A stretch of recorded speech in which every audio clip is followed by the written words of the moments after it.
Eh bien, bonjour. Aujourd'hui, je suis super heureuse parce que déjà d'une, c'est mon première interview d'une longue série, comme je vous ai annoncé. Je vais vous faire des interviews avec des belles histoires inspirantes et impactantes. Et j'ai voulu démarrer cette série de vidéos avec mon amie Céline, qui vit en Angleterre, qui vit à Londres exactement. Et son histoire, moi, elle m'inspire cette femme. Céline, tu m'inspires beaucoup. Pourquoi? Eh bien parce que Céline, elle a osé, il y a 7 ans, de prendre ses 2 enfants sous le bras et de partir à l'aventure et de partir vivre à Londres. Donc peut-être que certains d'entre vous, ça va sûrement parler, j'en suis convaincue, que le fait de tout abandonner, des fois on n'ose pas. On n'ose pas le faire parce qu'on se pose des questions, qu'est-ce qui va se passer? Et à la rigueur, c'est là que le mental, il nous flingue parce que du coup, on n'avance pas et on est figé, bloqué et on ne le fait pas. Céline, elle l'a fait. Et donc, je vais l'interviewer et elle va nous raconter qu'est-ce qu'elle a mis en place, comment elle était pour pouvoir sauter ce pas qui lui a permis aujourd'hui d'avoir la vie qu'elle a et elle a bien fait de le faire en tout cas. Donc, bonjour Céline. Bonjour, Et déjà d'une, je te remercie énormément d'avoir accepté mon invitation pour être interviewée et pour que tu nous racontes ta belle histoire. Et, avec grand plaisir. ouais. Et donc, je vais te poser des petites séries de questions. Alors, sache que j'ai pas fait, j'ai rien écrit, hein. Moi, c'est vraiment, j'aime bien faire un peu, comme on dit, à l'arrache. Et on va se marrer, façon de parler, mais on va passer un beau moment ensemble. Et moi, surtout, parce que on se connaît bien toutes les deux, moi, je sais que tu es quelqu'un, en tout cas, qui m'inspire énormément parce que tu as fait quelque chose que peu font, c'est de tout plaquer. Donc, je te laisse un petit peu, je te laisse nous raconter ton histoire et dis-nous ce que tu as mis, ce que tu as fait pour pouvoir peut-être aider, j'en suis sûre, des personnes qui veulent le faire mais qui n'osent pas le faire. En fait, à plusieurs reprises, exactement 2 fois, on m'avait proposé de partir sur Londres. Je travaillais à ce moment-là dans les assurances et on me parlait d'une entreprise qui se spécialisait dans les assurances pour les expats à Londres.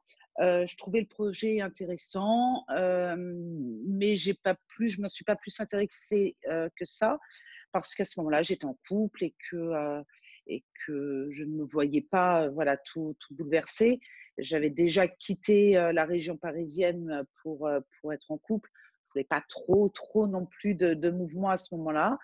Et puis finalement, cette histoire s'est terminée et on m'a reproposé de partir. On m'a reproposé ce job et, euh, et à ce moment-là, effectivement, j'étais seule avec mes 2 enfants qui avaient à l'époque 11 et 5 ans. Et c'est de se dire qu'est-ce que je fais et, euh, et j'avais pas la réponse tout de suite. D'un côté, parce que je suis quelqu'un de spontané qui aime bouger, qui aime se sentir vivre proprement dit. Donc le projet m'excitait et puis en même temps, heureusement, j'avais aussi le côté responsabilité, 2 enfants, un pays qui n'a pas la même langue que je pensais maîtriser, mais avec un anglais très scolaire. Euh, et puis, eh bien, pour avoir mes réponses, j'ai tout simplement pris une feuille blanche, fait 2 colonnes, et puis j'ai mis les pour et les contre. Et je me suis aperçue qu'il y avait beaucoup plus de pour que de contre. Euh, et puis surtout, je ne me suis pas fixé un temps. Le seul temps que je me suis fixé, c'est 1 an, en me disant finalement quel risque tu prends. Ça ne va pas, ça ne marche pas, tu ne te plais pas, un de tes enfants ne se sent pas bien, on rentre. Finalement, on était sûr de pouvoir rentrer en France. On avait cette sécurité-là. Quelque part, je sautais, mais j'avais quand même un parachute au-dessus, quoi. Et puis, évidemment, j'en ai parlé aux enfants, avoir leur avis. qui, eux, ont été enthousiastes tout de suite. Et je leur ai bien dit. Je leur ai dit, voilà, on part pour un CDD. On fait le point dans un an. Et s'il y en a un de nous trois qui se sent pas à l'aise dans cette nouvelle vie, eh bien, même s'il y en a deux autres qui sont super bien, eh bien, on rentre, quoi. Parce que voilà, on est une équipe, on est tous les trois et ça marchera comme ça. Et puis ben, on est parti et on a fait le grand saut de cette façon-là. J'ai mis des choses en place euh, pour nous donner un minimum de sécurité. Mais malgré tout, changer de pays, même s'il y avait que la Manche qui séparait ces deux pays, honnêtement, c'était un plus gros changement que moi je l'avais imaginé. C'est une culture différente, c'est une langue différente. Euh, et c'était ouais, beaucoup, beaucoup, beaucoup, beaucoup de choses qui ont fait que j'ai eu la tête qui a tourné, quoi. Mais voilà, ça fait 7 ans et je suis toujours ici. Ouais. Puis tu peux être fière parce qu'aujourd'hui, bah, tes enfants parlent anglais couramment. Donc, Oui, ça, moi, je trouve que c'est génial parce que ça, cette langue, moi, c'est quelque chose que j'ai vraiment envie parce que moi, je parle l'anglais, je m'améliore, mais je ne parle pas du tout anglais couramment. Et avec mes enfants, qu'est-ce que j'aimerais qu'ils parlent anglais couramment. Donc, je pense qu'en plus de ça, tu leur as apporté. C'était vraiment du plus-plus pour eux parce qu'aujourd'hui, ils peuvent se déplacer partout et tu leur as c'est offert ça. quelque Ouais, c'est complètement ça parce que aujourd'hui, mon fils parle mieux anglais, il est beaucoup plus à l'aise à parler anglais que le français, où il y a beaucoup alors, il le parle très bien, mais avec beaucoup de fautes de grammaire, par exemple. Il commence tout juste à apprendre à l'écrire, parce qu'il ne savait pas écrire français, puisque quand on est parti, il n'était même pas en CP. Ah oui. Et puis aujourd'hui, effectivement, ma fille étudie en Écosse. Donc, je leur ai ouvert effectivement ces portes-là. Euh, la liberté n'a pas de prix. Et c'est pour moi de pouvoir parler plusieurs langues, c'est aussi une liberté. C'est enlever certaines barrières. Et puis, au-delà de ça, quand tu pars dans un autre pays, et bah, comme j'ai dit précédemment, finalement, c'est un changement de culture. Aujourd'hui, ils ont une vision très ouverte de la vie des gens. Il n'y a, y a, y a pas de jugement précoce. Je leur ai offert aussi cette vue-là. C'est pas que la langue. Est-ce que c'est quelque chose que tu avais envisagé au tout début quand tu as pris la décision de partir? Est-ce que tu t'étais imaginé pour tes enfants le résultat que ça donne aujourd'hui pour eux? Cette chance Pas qu'ils du ont tout. aujourd'hui. Mm. Pas du tout. Euh, non, non, non, franchement, pas du tout. En tous les cas, je n'ai jamais réussi ou peut-être jamais voulu me projeter à trop long terme. Euh, à court terme, moyen terme, je pensais que c'était une bonne expérience pour tous les trois. En revanche, je n'ai pas mesuré ce que ça pouvait leur apporter euh, dans leur vie future, que ce soit personnellement ou professionnellement. Mm. Ça, tu peux être fier de toi, vraiment. Ouais, Ouais, ouais, je suis très heureuse pour eux. ouais, c'est clair. Et dis-moi, ce chemin, parce que donc, ça fait 7 ans que tu es à Londres, j'imagine que ça n'a pas été un long fleuve tranquille. Tu as dû avoir enfin, moi je sais parce qu'on est amis, donc je me permets. Tu racontes bien sûr ce que tu as envie de raconter à ma Céline, mais ça n'a pas forcément été un chemin facile. Et qu'est-ce qui t'a permis de toujours y croire en fait? C'est voilà. Les ennuis, entre guillemets, ont commencé très rapidement à mon arrivée à Londres, puisque bah déjà le job pour lequel je suis partie ne s'est jamais réellement concrétisé, puisque malheureusement, la société n'avait pas tous les agréments au niveau des assurances pour pouvoir vraiment pratiquer, quoi, mettre en place tout et valider les assurances.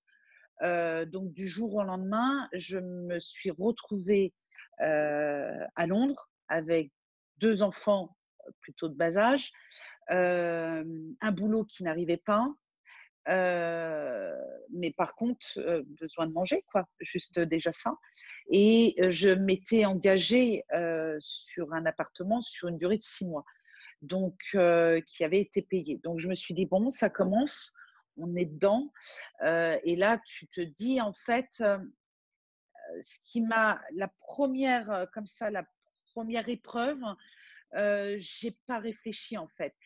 Je me suis dit 2 choses. Un, il faut que tu te bouges. Si tu restes à pleurer sur toi-même, il t'arrivera rien, juste les factures qui vont s'empiler et tu vas pleurer encore plus et tu essayes d'inculquer quelque chose à tes enfants. Si toi-même, tu es pas capable de les mettre en place, là, il y a plus d'histoire, quoi. Et puis, il y a une deuxième chose qui m'a vraiment boostée, c'est que je savais qu'en France, certaines personnes m'attendaient bien gentiment, les bras croisés, en se disant: «Alors, à quelle heure elle se plante? Ouais. À quelle date elle revient?» Et je voulais surtout pas. Je voulais surtout pas leur donner raison, et je voulais surtout pas rentrer en fait. Je ne, euh, j'ai connu des lourdes épreuves dans mon passé en France. Ça a aussi joué, c'était un des pour mon départ, OK. de souffler un petit peu et d'être un petit peu en paix. Et je me suis dit: «Non, je dois continuer, je dois avancer» et je n'aurais pas supporté à ce moment-là, de rentrer, je l'aurais vraiment vécu comme un échec et pour moi, ça aurait été plus difficile de remonter la pente moralement que de me battre, à ce moment-là pour trouver une solution. Je préférais me battre pour une solution que me battre pour remonter mon moral. Voilà, c'était plus ça l'idée.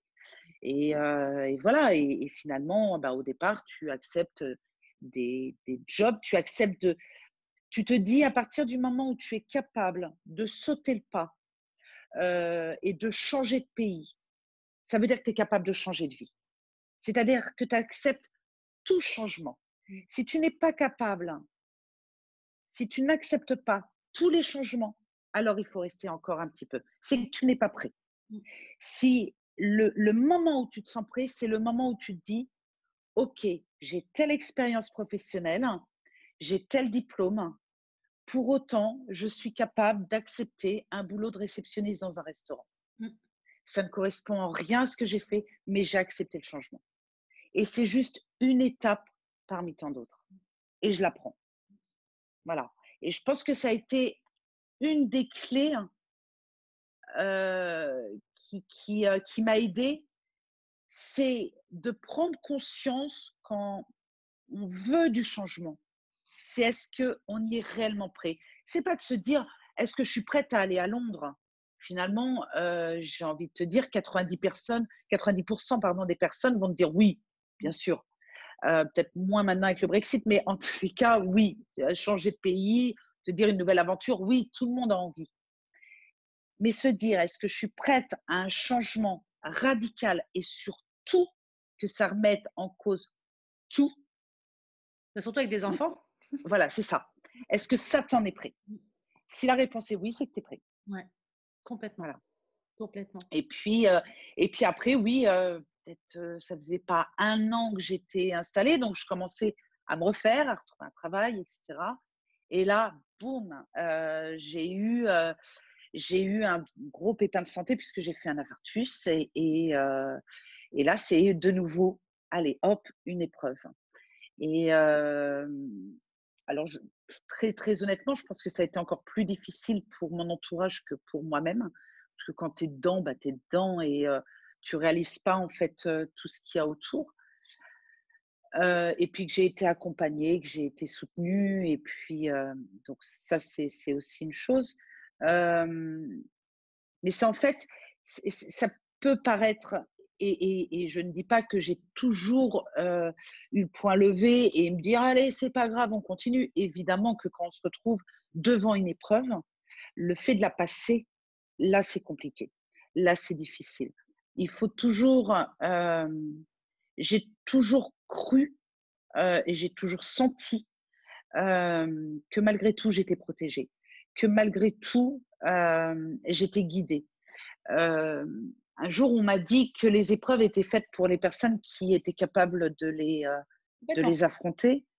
Hem Et ben, avec, peut-être un peu de prétention, je pense que ouais, j'étais assez forte pour affronter différentes épreuves et en fait, c'est, au moment où on sent qu'on lâche, faut tendre les mains, faut accepter l'aide qu'on nous apporte, faut oser dire qu'on a besoin d'aide, hem et puis c'est de toujours se dire: «Faut avoir une foi, en fait». Je dis pas, la foi forcément en un dieu ou, chacun croit en ce qu'il veut, hein, Tout à fait. que ce soit en un dieu, à ses guides, à ses anges, aux gens, à l'univers, peu importe, mais il faut toujours y croire. Mmh. Hem, Toutes les 2, Mmh mh. je sais qu'on a la même, façon de penser là-dessus et c'est pour ça qu'un jour à Londres, on a décidé de se faire le même tatouage au même Mmh. endroit, ouais, Voilà. où il est écrit, alors en anglais believe, croire, parce que c'est vraiment le mot d'ordre. Il faut toujours y croire. La vie, elle est surprenante, parfois, parfois dure, parfois dans ses bons côtés.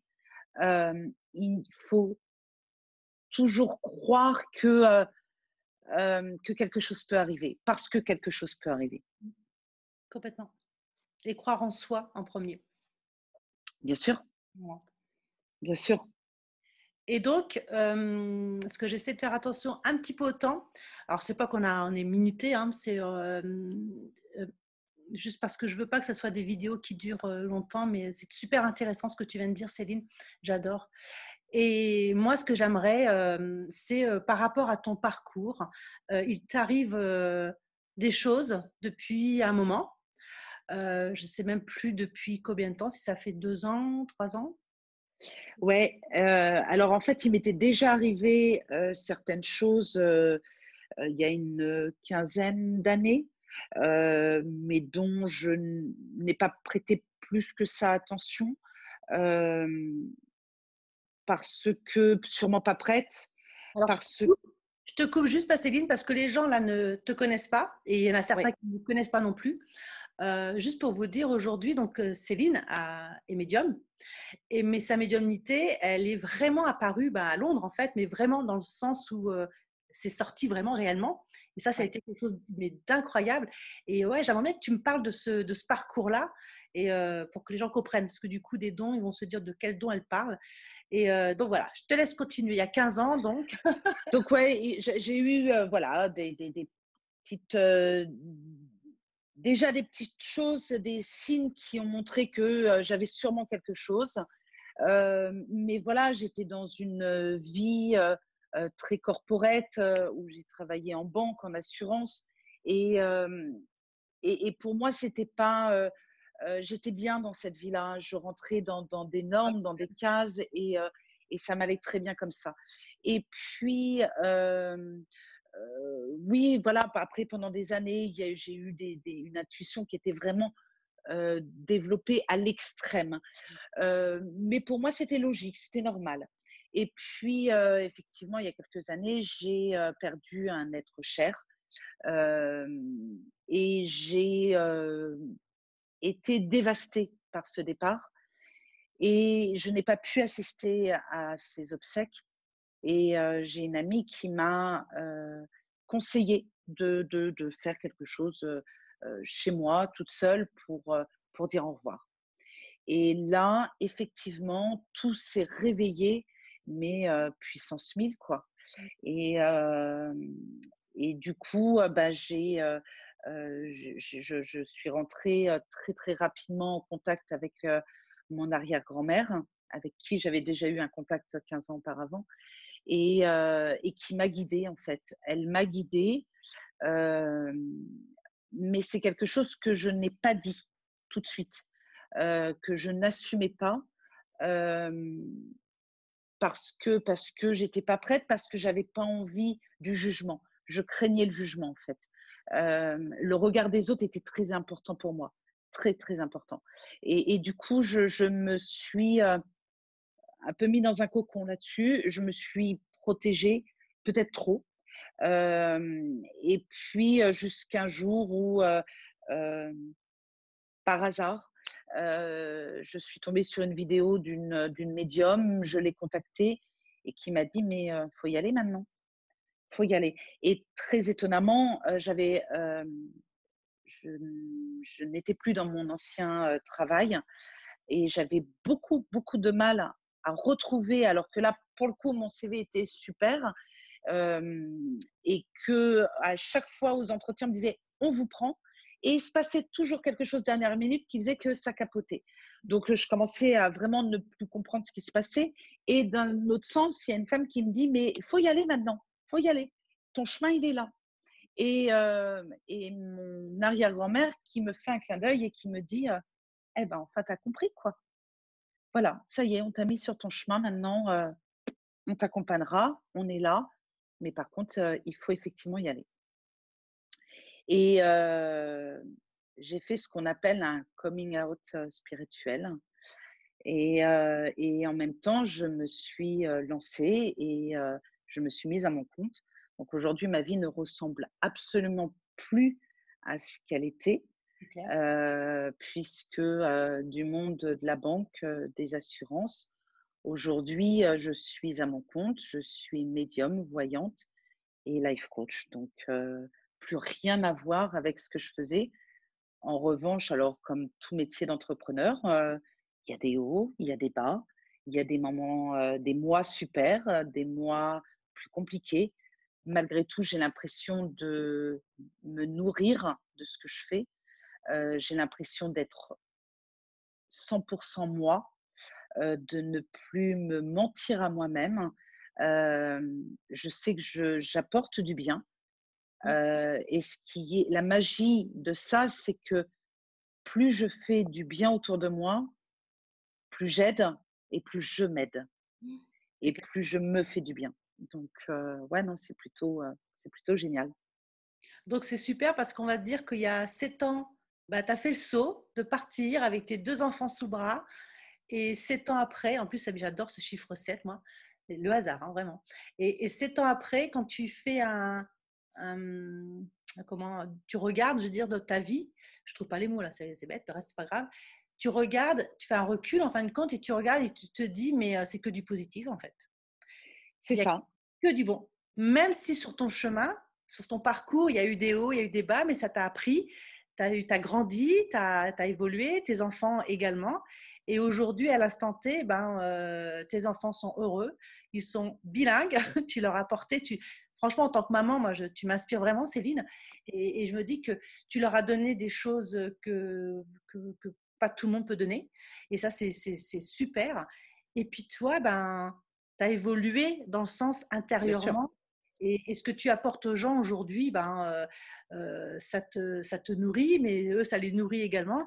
Donc, moi, je vais mettre en dessous, en description, je vais mettre tes liens, Céline, parce que je trouve que c'est important aussi. Il y a peut-être des personnes qui seraient intéressées. Et, et en tout cas, ben, cette histoire, je pense qu'elle peut ben, sûrement t'inspirer. Toi qui nous regardes, peut-être que tu as envie de partir. Tu n'oses pas, tu es peut-être une maman avec des enfants et tu te dis, ouais, bon, il y a cette zone de confort où je suis ici, j'ai mes amis, ma famille, mais pour autant, mon rêve, il n'est pas là, mon rêve, il est ailleurs et j'ai envie de tester l'aventure, j'ai envie d'y goûter. Eh ben, goûte. C'est ce que dirait Céline, ose, fonce. Et puis, moi, j'aime bien ton histoire de CDD. Je trouve que c'est très bien de se donner un an par un an et tu verras bien. Et tu vois, le fait de partir un an, le CDD s'est transformé en CDI et la vie, la magie a complètement opéré et c'est juste super en fait. Donc, tu es un… Ouais, c'est ça. Et puis, il faut comprendre que les épreuves sont des expériences. Parce que quand on les a passées et quand on se retourne et qu'on les analyse, on s'aperçoit qu'elles nous ont appris quelque chose. Je sais qu'il y a sûrement des gens qui te suivent et qui te regardent. Il faut que ces personnes-là comprennent et je peux imaginer qu'ils se disent, mais attends, on est en plein dedans, ça nous apporte quelque chose, que ce soit positif. Il faut vraiment, si on passe par là, c'est un passage obligatoire pour automatiquement du mieux. C'est beaucoup plus facile à le dire quand on est dedans, quand on est sorti, pardon, que quand on est dedans, mais c'est la vraie vérité. C'est vraiment ça. Une épreuve apporte toujours quelque chose. Voilà, chaque épreuve donne, moi c'est ce que je dis dans les vidéos que je fais, je dis toujours que les épreuves, en tout cas moi mes épreuves ont été mes plus belles forces. Donc, Ouais. et se dire toujours qu'est-ce qui se cache derrière, il y a tout le temps un cadeau, mais le cadeau c'est à nous de le découvrir. Il faut se recentrer sur soi en fait et croire en soi. Bon, en tout cas, merci beaucoup Céline. Merci Mumu. Et puis, j'espère que ça va t'apporter, toi qui as regardé cette vidéo, et enfin, c'est pas peut-être, j'en suis certaine, que de toute façon, il y aura au moins une personne, au moins une, à qui ça va aider et à franchir le pas et à sortir de sa zone de confort. Les amis, je vous retrouve moi sur une prochaine vidéo avec une autre histoire, parce que toutes les histoires vont être différentes et elles seront toutes aussi inspirantes. Je vous souhaite à tous une très très belle journée et encore merci beaucoup ma Céline. Gros bisous. Merci. Bye.